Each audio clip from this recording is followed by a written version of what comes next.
So nagba-browse ako kanina mga ate at kuya. Nakita ko yung TikTok ni Madam Vicky. Maybe we can play and we can check the TikTok. Nakita ko lang. Eh, hindi ko alam kung coincidence. Laban ka dyan. Ah, bakit ganun? Ate Emneferda, thank you. Ano ba 'tong mga nabubungaran ko 'pag nag-o-open ako ng FB, ano ba? Hindi ko alam mga ate at kuya kung ang nabungaran ko kanina ay yung mismong TikTok agad ni Madam Vicky Bello or kung alin man ang nauna, yung TikTok ni Madam Vicky or yung chat namin ng Puting Ahas. Kasi alam niyo naman 'no, meron daw sa nung napag-usapan namin ni Attorney Nick yan na may mga algorithm, may mga parang AI din in a way. Yung mga search natin, yung search history, browsing history, mga 'di ba na pinipindot natin sa social media particularly on Facebook, YouTube, at kung ano-ano pa. Minsan magugulat ka nga, eh, 'di ba? Yung mga sine-search mong product sa Lazada, sa Shopee, magugulat ka pagpunta mo ng ibang website ang ads na nang-aabala sa'yo Lazada, Shopee. Kahit na pumunta ka ng FB, yung sine-search mong item sa Lazada nag-a-appear din sa Facebook. So parang nagsi-share sila. Napag-usapan namin natin ni Nikki dati, nagsi-share sila ng mga ano, ng mga tawag doon, ng mga sinisave siguro nilang mga searches ng mga netizen. Nakakatakot tong mga nangyayari sa social media and sa internet ha. So parang 'di ba? Itong Maui Spencer na ito naghahanap lagi ng mga ano, mga pampaganda sa Lazada, mga gano'n 'no. Oh, ay ano natin, mag-ano tayo, maglagay tayo ng mga ads sa Facebook 'pag nag-browse siya ng mga ano, mga lipstick, mga whitening cream, gano'n. At yun ang lumalabas. Anyway, kanina hindi ko alam kung anong nauna mga ate at kuya. Itong bumungad sa Diyos ko, ano ba 'to bumungad sa akin? Ka-open ko lang ng FB ay nang lumabas, oh, laban ka diyan. Si Kuting, oh. We don't make pasyal. He's so elite talaga magsalita, no?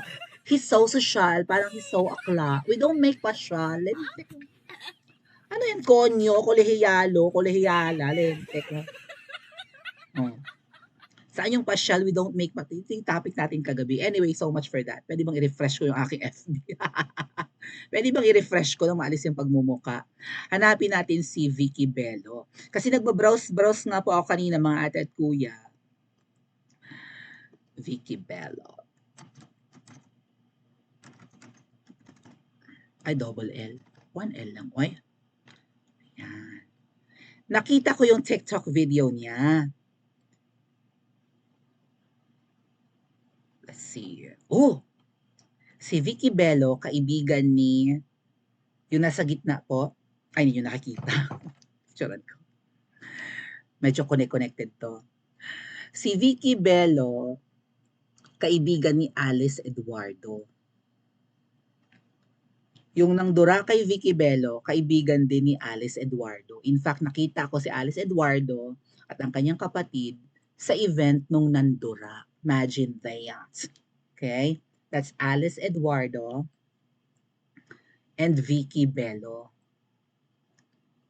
So medyo nahihiwagaan lang ako in a way. Hindi ko alam kung una kong napanood yung TikTok ni Vicky. Diyos ko po, naka-swimsuit, nasa snow, no, snowboarding, whatever she's doing. Oh, basta may nakita akong video ni Vicky Bello, TikTok. Ayan, yung hikaw na to. Kaya ko ikang i-pull off itong hikaw, partner na ng mga outfit, yan. Yan yung lumabas kanina nagsisearch ako. Hindi nyo pala nakikita sa sa Princess Maui 2. Dali. Ito yung TikTok na pag-open ko lang kasi ganun yan 'di ba pag nag-open ka ng FB may mga bubungad sa iyo. Sabi ko, "Ay ang galing naman ni Vicky Bello, pink lawan, pink lawan." Oo, she can pull off any outfit, ganun 'di ba despite her age, kinis, maputi, sana all. Anyway, alin man ang nauna, nag-message sa akin ng Puting Ahas or nakita ko itong TikTok ni Vicky Bello. Kaya yan, yung naka-outfit siya na parang bulaklakin, yan yung nandun sa ating, yan, yung nakalingon siya, yung sa ating, ano, di ba, sa thumbnail natin. Yan yung nakita. Kaya siya yung ginamit kong, ito. Yung nag-outfit siya ng, Ay, hindi niyo pala nakikita. Dali. Ayan, yan, yan, yan, yan. Diyan ko kinuha yung picture na yan. Sa kanyang TikTok kineme. Yan, dyan. Okay. So, nag-chat. Oh, wait. I'm worried now. Nauna yung chat namin ng puting ahas about Vicky Bello.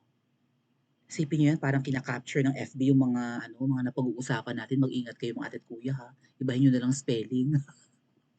Baka minomonitor tayo ng mga yawa. No? Diyos ko po. So, nauna pala yung message nung puting hito sa akin and then napanood ko na tong TikTok.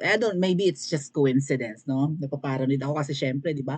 Nakakatakot magsalita ngayon, magugurgur tayo, right? So, ang message sa akin ng puting hito ay isi-share ko sa inyo, okay? There you go. Tinakpan ko na lang yung kanyang profile and kanyang, yeah. Kulang pa ng takip. Sadali, dagdagan ko yung takip. May dapat pa akong takpan. Ingat-ingat tayo, baka magurgur ang hito eh, no? Bait-bait nito eh.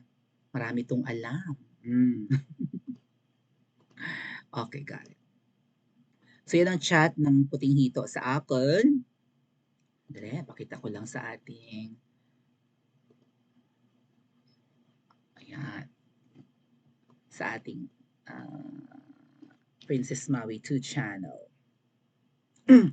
Yan mga tat kuya.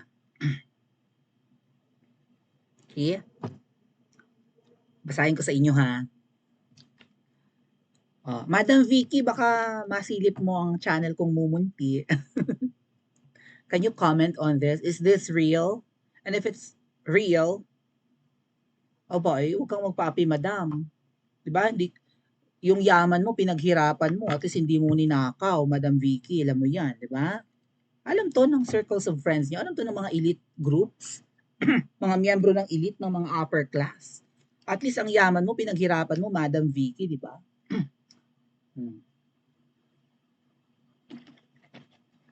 Ma-share ko lang sa inyo, sabi ni Madam Vicky Bello, ang naging charm daw niya sa business si Regine Velasquez. Kasi kasikatan nun ni Regine Velasquez, tandaan nyo, even Lucy Torres Gomez, sino pa ba? Yung mga model dati ng Bello Medical Group, di ba, bonggang-bongga si Regine, tapos si Bello pala yung nagpapaganda sa kanya. Sikat na singer si Regine, Asia Songbird. So, ang laki ng naging, kumbaga, ang laki ng iniakyat na, siguro, na clientele ni Regine for Bello. Marami kasing fans si Regine. Kaya nag-boom ng bonggang-bongga si Vicky Bello. Nag-venture talaga siya sa pagkuha ng mga artistang models. Ganon, di ba? Sino pa? Sina Christina Gonzalez yata, Bello model. Don Zulueta, Bello rin yata, no? So, nag-boom talaga si Vicky Bello. Tapos maduduraan lang ng kung sino man. Payag ka, Madam Vicky. Alam naman namin na ikaw ay sports, di ba? Alam naman namin na ikaw ay chill lang kahit nababatikos ka. Minsan na, 'di ba, ina-okray minsan si Vicky Bello sa kanyang mga TikTok na yun na parang nagbabata-bataan. Kasi nasa 60s yata si Bello eh. Pero mukhang bagets pa kung magbihis, 'di ba? And marami nang paggawa sa mukha kaya banat na banat, hindi na nga gumagalaw. May nanggagaya nga pong drag queen kay Vicky Bello. Di ba merong drag queen, may akla na ginagaya si Bello na hindi na gumagalaw yung mukha. Yung akla din, hindi rin gumagalaw ang mukha, katawa-tawa.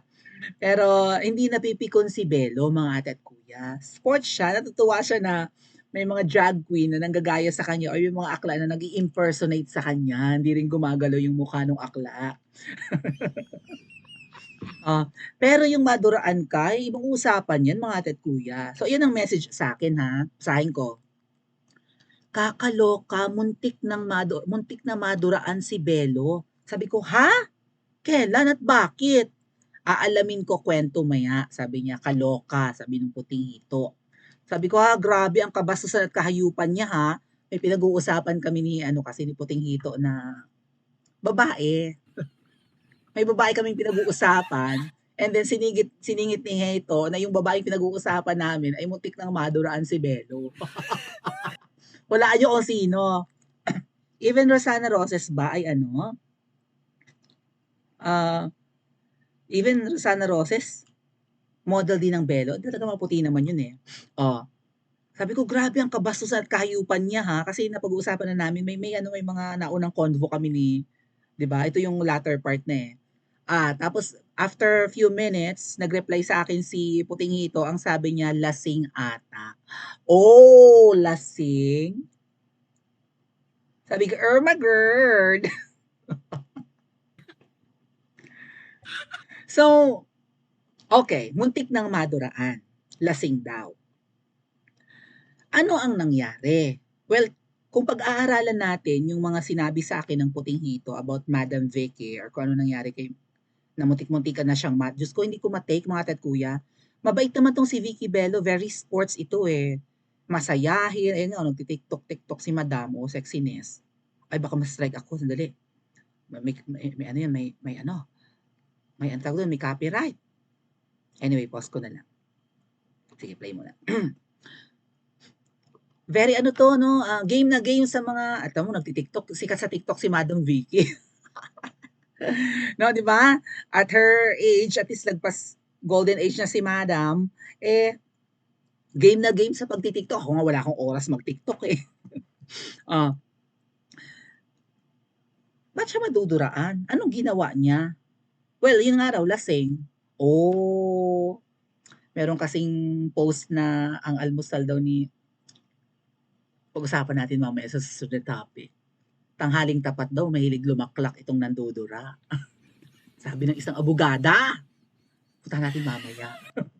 Usapan natin mamaya. May isang abogada na kilala itong nandudura na tanghaling tapat, lumalaklak daw ito. Ang agahan daw nito, wine. Wow. Champagne baga or wine maalinman. Nabasa niyo ba yung post? Pag-usapan natin mamaya. But, kung pag-aaralan natin yung message sa akin ng Puting Hito na muntik ng maduraan, kung i-analyze baga natin mga kuya, maybe there was an attempt to spit, right? At Vicky Bello. Merong attempt na duraan siya. At baka nga senglot, bangag, bangingi. Babae ito, mga tat kuya, pinag-uusapan namin ng puti ito, babae. So malamang sa mga event-event, nandun nga yan si Vicky Bello.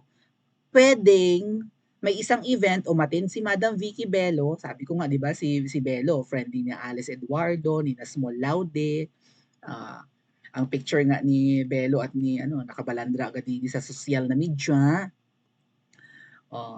Ni Alice Eduardo, friendship yan. Every time na nakikita ko nagpupunta sa US si Vicky Bello, minsan dumadaan siya kina Alice Eduardo, di ba? Nagbi-meet sila sa residence ni Alice. Pumupunta si Bello, minsan nakikita-kita sila doon, nagbo-vlog ganyan. Very close sila. And itong nandura, common friend ni Alice Eduardo, ni Small Laude, at saka ni Vicky Bello. Nakita ko sila one time na magkakasama sa isang photo, sa isang event, sa lugar ni Nandudura. Nagpa-party yata si Nandudura and invited yan sina Alice Eduardo. Baka si Vicky ay invited. Now, isang scenario yon, baka invited si Vicky Bello sa event and then bangenge na nga si Madam sa sobrang kalasingan, mandudura. Maybe hindi naman siya galit kay Bello. Parang sabi nga kanina ni Ate Mean, symptoms daw yung salivating, right? Yung paglalaway ng mga may mga narcissistic disorder. May problema ito sa utak, itong nandudura. So, narcissist nga yan. And insecure yan. Pag-uusapan natin sa next topic. Huwag ko munang bigyan ng maraming detalye. Ang mga taong parang ganyan, may inggit, mataas ang tingin sa sarili, pero insecure naman. Ano ba yan? Hindi naman isang tao pinag-uusapan natin ha. Bahala na kayo dyan. Pero marami namang tao na may narcissistic personality disorder eh. And isa daw sa symptoms yan, yung naglalaway ka nga. So, may makakilala rin akong ganito mga tat kuya, mga friendship ko, na lalo pag nakakainom, ang lakas nila mag-salivate or maglaway. Lalo nagsasmoke. Ay, okay. Sabi rin ng isang abogado, malakas humipak ng smoke ito. Ka-smoking session niya raw ito eh. Ka-session ng isang abogado to sa pagyoyosi.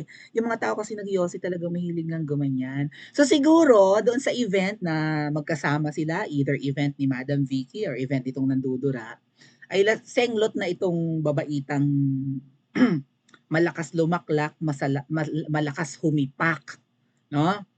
And siguro, akala niya yung area na magsi-spit siya, 'di ba, ay halamanan or walang tao, gaganon siya. Andun si Vicky Bello, ay mahilig sa bulaklakin. So, akala niya ay halamanan or decoration ng event, yun pala si Madam Vicky yun, nakadamit laang ng bulaklakin. Oh, pati sa TikTok kanina bulaklakin ang suot ni Madam Vicky. So, baka pagdura niyang gano'n, nandun si Madam Vicky, mabuti na lang nakailag. Oh, muntik ng maduraan, gano'n. So, sabi nga ninyo, 'di ba, muntik ng maduraan si Bello. Ang sabi niyo nga mga ate at kuya, baka pumunta ito sa clinic and then magpapabelo, muntik ng maduraan 'yan. Baka pumunta sa clinic ng Bello Medical Group, maybe in Green Hills or in, where? Saan bang Bello? Yeah, sa Green Hills. And then baka diyan sa Ortigas meron. So, or maybe in Makati. Baka pumunta kay Bello and then retoke, teka bottles na ang balatels ko, may magagawa ka ba? Gusto ko yung madalian kasi pupunta kami sa ibang bansa ng aking jowa. Sabi ni Bello, "Naku, it may take time po, eh. Kailangan niyong humiga doon sa ano, sa UV bed namin 'no, papapalibutan kayo ng, mga UV lights. Higa po kayo do'n for 3 hours." "Ay hindi, ayoko, gusto ko mabilis." "Eh, wala po akong magagawa." Baka gano'n ang sagot ni Bello, eh. And then dinuraan siya, nakailag si Madam Vicky, bongga ang kanyang reflexes or reflex. Oh, or maybe gusto niyang magpakinis, magpaganda, magpaliit ng buy-on or ng kanyang kinatawo. Kinatawo? Ano ba? Hindi kinatawo. Baka gusto niya magpaliit ng kanyang malabuhol na mata. Malabuhol. And then na-offend siguro, "Can you do something about it?" Baka nagaganon, "I wanna make pasyal kasi, eh." Baka sabi ni Bello, "Ano po, talagang hindi po ako magician. Esthetician po ako, hindi magician." Siguro sabi ni Bello. Siguro na-offend siya, baka dinuraan niya. So which one is which, mga ate at kuya? Aksidenteng naduraan dahil nasa iisang event sila or na-offend siya kay Bello sa mga mabiro din niya si Bello, eh. Paki-comment nga po sa comment section at mag-like and subscribe din po kayo.